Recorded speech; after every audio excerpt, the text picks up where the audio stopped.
Hello, welcome back to Crafting with Kazzy N. I'm Carol, coming to you from North Devon in the UK. This is the first real day of lockdown.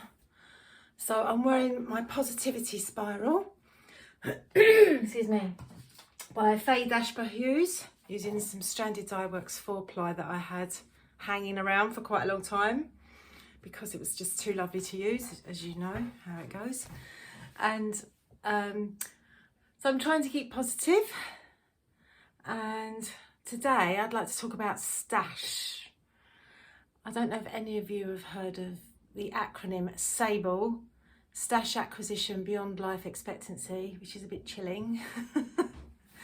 And in fact I get a lot of my stash from charity shops, from people in exactly that same position. So I think it'd be so much better when I pass on to leave behind lots of beautiful blankets and shawls which people can use, rather than bags of wool which people will probably put in a skip if they don't go into a charity shop.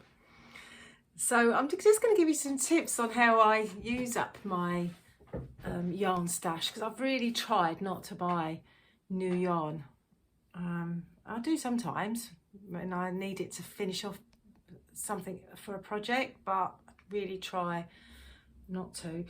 One of the key things I think has really helped me is to store all your yarn in weights, like in bags for weight. So I've got a big bag of double knit, a big bag of my 4-ply fingering weight, and a big bag of Aran weight, worsted weight, because that way I think you can see the colour combinations, you get an idea. And I think it's really important to keep going through your stash. Don't leave it to sort of hibernate in the cupboard. Keep getting it out. You don't want the moths getting into it either.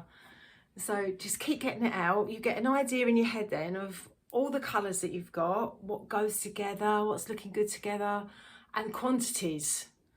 And then when you get your new magazine through, or you see a book or something with something you want to make, you have an idea in your head, I don't have this, what they're telling you to get for this pattern, but I do have this in a similar weight. And then you can sort of work it out. And also look for patterns where you can add more than one colour, because very rarely have we got jumper quantities of stash unless you've bought specifically for a jumper that you've never made. Like most of the time when I go to charity shops, you get 3 balls of something, you know, so it's quite nice to mix and match. Or if you have leftover yarn, it's usually 1 ball of leftover yarn.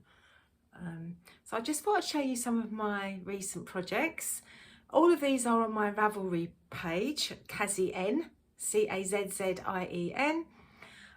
So you can get more details there and any notes that I've made. This shawl here is Sonia by Renee Callahan, and I did change it because I couldn't cut. I'm not very good with keeping lace patterns in my head, and to do this and then a separate lace in the middle and there, I just couldn't cope with that. So I added an extra stitch and put in a cable, which I thought was, I actually prefer it because it's more like structural, like a spine to the wing. But for this, I think it needed a double knit. And what I did was I held 2 yarns together. I did actually have a double knit yarn, but it was in a really cheap white yarn with a silver twist through it, which I sort of thought, I don't really want to make a shawl like that. But I had this beautiful silk mohair lace weight that I bought as a souvenir yarn when I was on holiday in Canada several years ago. And I thought, wouldn't it be lovely to have the sparkle shining through the green mohair? And so that's what I did. I don't know whether you can see that. It just sort of sparkles through.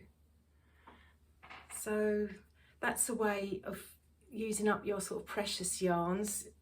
Just put 2 together. And this is another case. This is the Fuchsia Shawl from Inside Crochet 130. And I made it into my Jaffa shawl.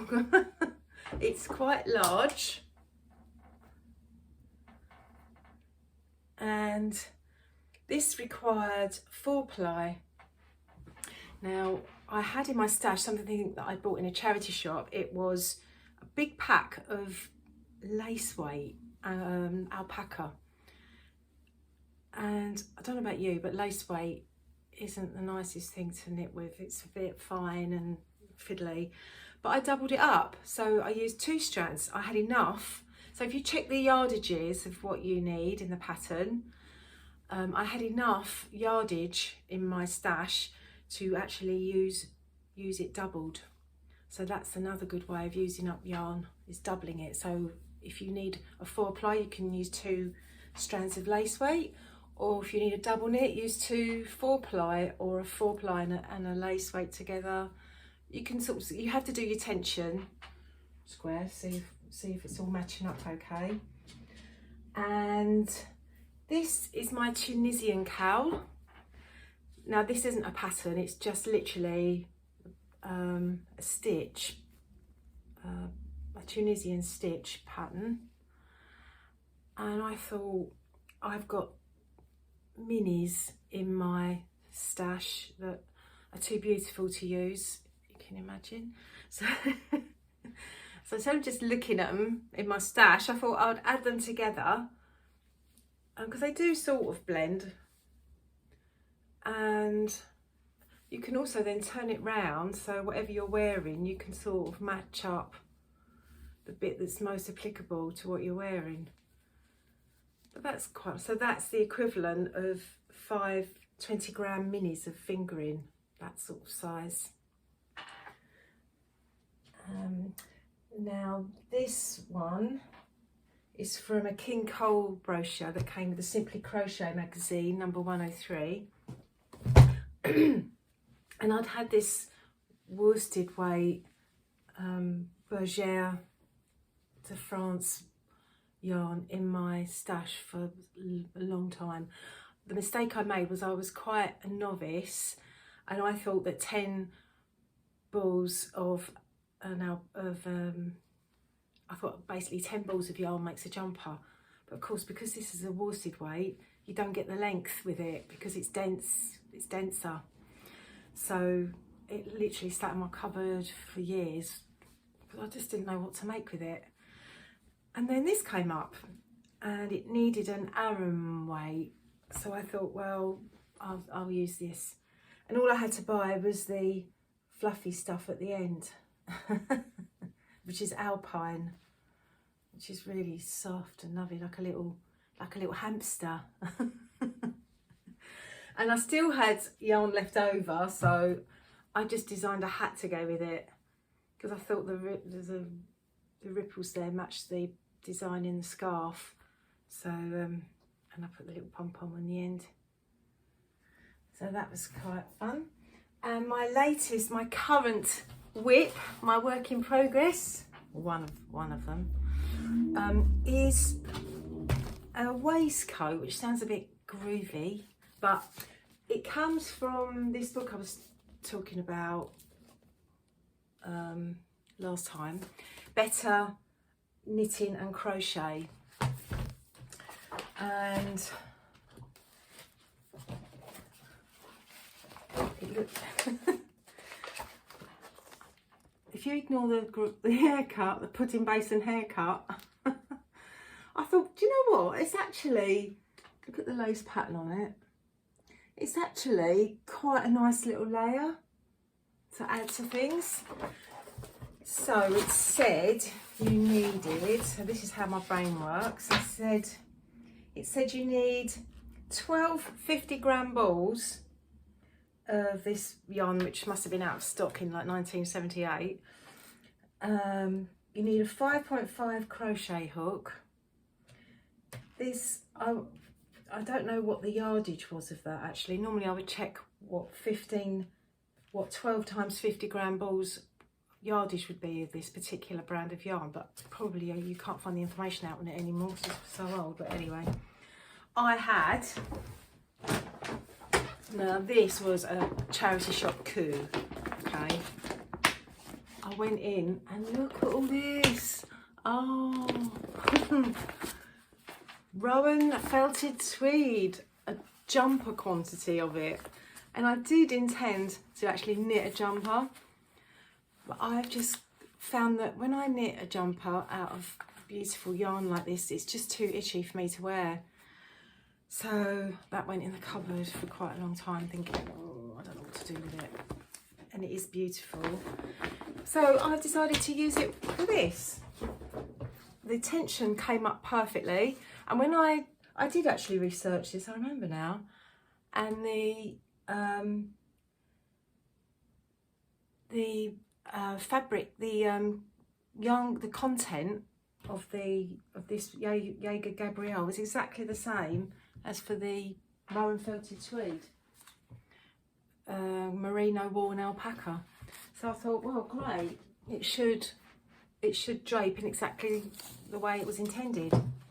So I've done the two fronts, and this is as far as I've got on the back. So that's quite nice, quite a nice little pattern. And it's not too thick either. It's quite lightweight, that felted tweed, especially with quite an open lace like this. So I think it's going to be perfect for seeing as one of the fronts, and there's a little pocket. I think it's going to be perfect for quite a few seasons, like the spring when it's still a bit chilly, and winter when you're indoors, got the heating on. So that is what I'm working on today. Now tomorrow I might show you some of my blankets, because what more do we need than a blanket in this sort of times, in these troubled times. So anyway, thanks for watching, and I hope to see you again soon. Bye.